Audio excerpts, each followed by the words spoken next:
Hey guys, welcome back to the channel. So I decided to create a look using the products that I got from the Sephora sale. The first thing I picked up was the Anastasia Brow Wiz. I wanted to go ahead and restock because it's the one pencil that I never want to run out of. And I also got a mini of the clear brow gel just because the two go hand in hand and gives me my perfect brow. So I actually was not going to shop the sale, but there was one product that pulled me in and I'm actually going to tell you about it later. But first, I did buy the Anastasia Spice Palette. So this palette is super pigmented. You really have to be careful with it. So you really want to go in with the light hand at first, which is exactly what I did. I just took that lightest shade in the corner and I just buffed it all over the lid, really taking my time, going back in and just building it up. I did extend it past my eye a little bit because I wanted a really blown out, sort of diffused look. This palette was a win in my book. It's the perfect, neutral, everyday sort of palette, and I will continue to use it.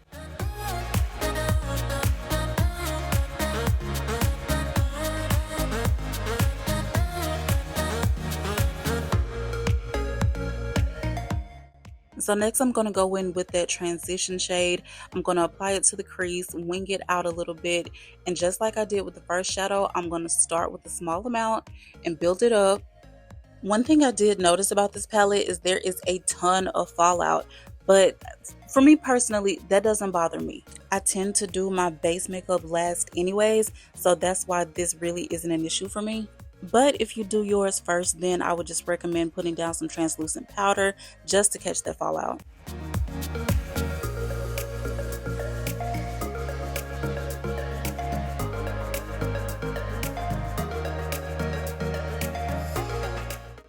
Now I'm going in with a blank brush, just diffusing the edges, making sure there are no harsh lines, and making sure everything is blended evenly.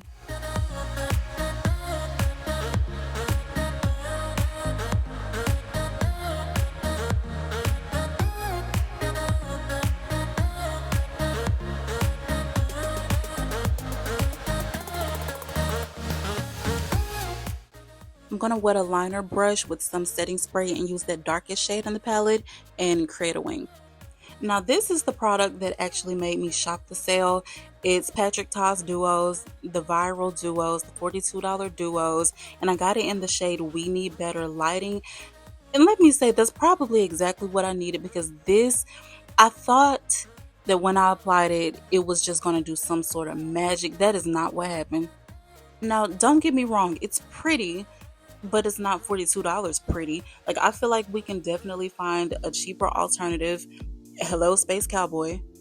But like I said, it is pretty. I will keep it. I doubt I'm going to buy another one.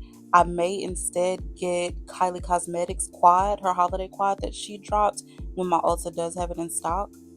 Now, to be fair, I didn't apply it heavily. I wanted a scattered look, so I did wet my finger with a setting spray and tried to just dab it and distribute it evenly.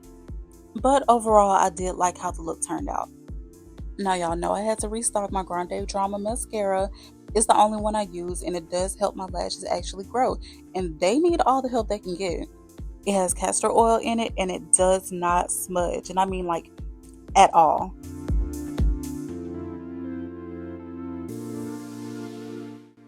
This is the exact reason that I do my eyes first and do my base afterwards. Look at that.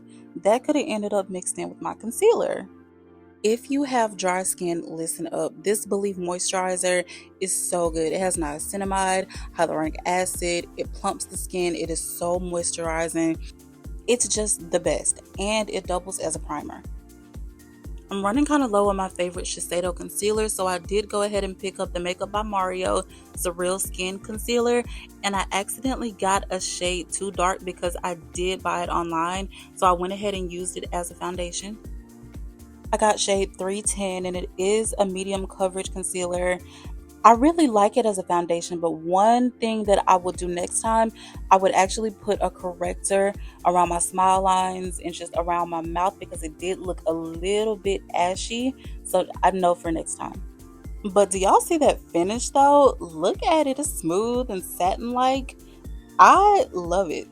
It does have a skin-like finish, and it lasted all day.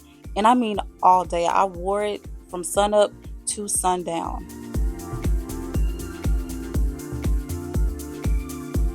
So I went in with a lighter shade just underneath my eyes, down the bridge of the nose, on my forehead, and just anywhere I felt that I need to be highlighted.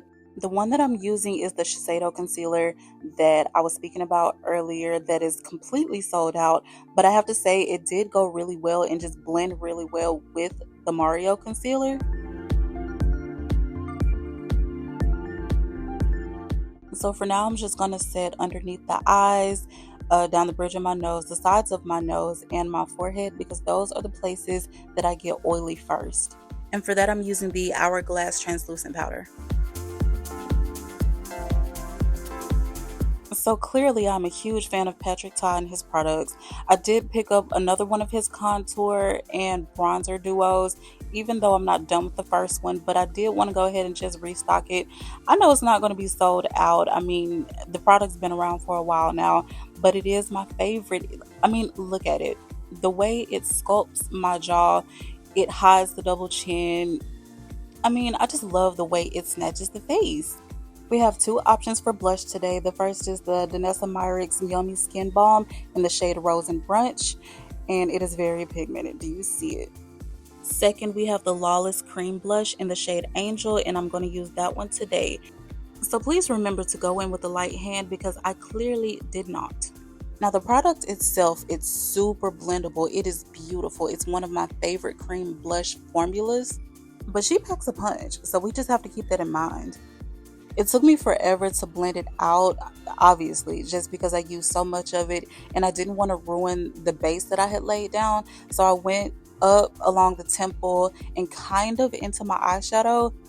But the way it all came together, I mean, chef's kiss. I think I'm going to start doing it like this from now on. Look how pretty. Now I took a big risk here. This is a water-based highlighter from Saie.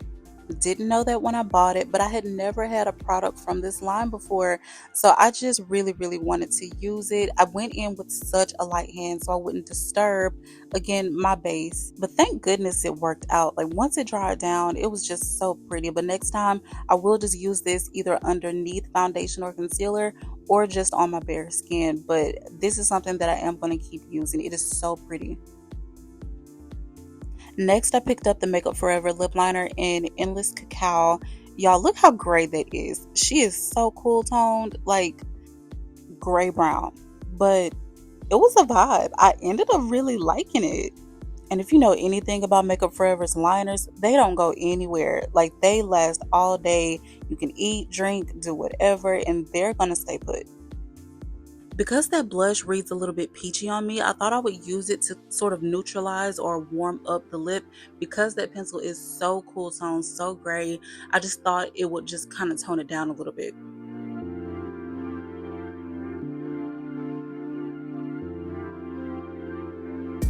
For the gloss, I did go ahead and pick up one of Sephora's holiday sets, the Bold and Blushing set, and it came with the Summer Fridays lip balm in the shade Iced Coffee. It's a really nice gloss. We all know and love the formula. A Pat McGrath lip topper. It has a pink and green shift, and then the Refi lip blush in the shade Wine, which is actually one of my favorite items that I got in the sale. The Danessa Myricks and the Lawless blush, both of those came in the set as well. And finally, the Patrick Ta lip gloss in 2 cc's, which is what we are using today. It actually finished this look off perfectly. Y'all, this was an incredible set. It was only $42, of course cheaper during the sale. It has a $119 value. I think it would be a great gift for a makeup lover, or you can use them as stocking stuffers for the holidays. I'm finishing up the look by taking the darkest shade in the Anastasia Spice Palette, and I'm just going to smoke out the bottom lash line. I don't put my concealer all the way up to the lash line because I do have deep set creasing underneath there, so I do this with pretty much every look. So all in all, I'm really enjoying every single thing that I got, even the Patrick Ta duo. However, I do not think it is worth $42. No one is under studio lighting all day, so in real life, it is pretty, but it's just not $42 pretty. But thank you so much for watching. Don't forget to subscribe, and I'll see you guys in my next video. Love you. Bye.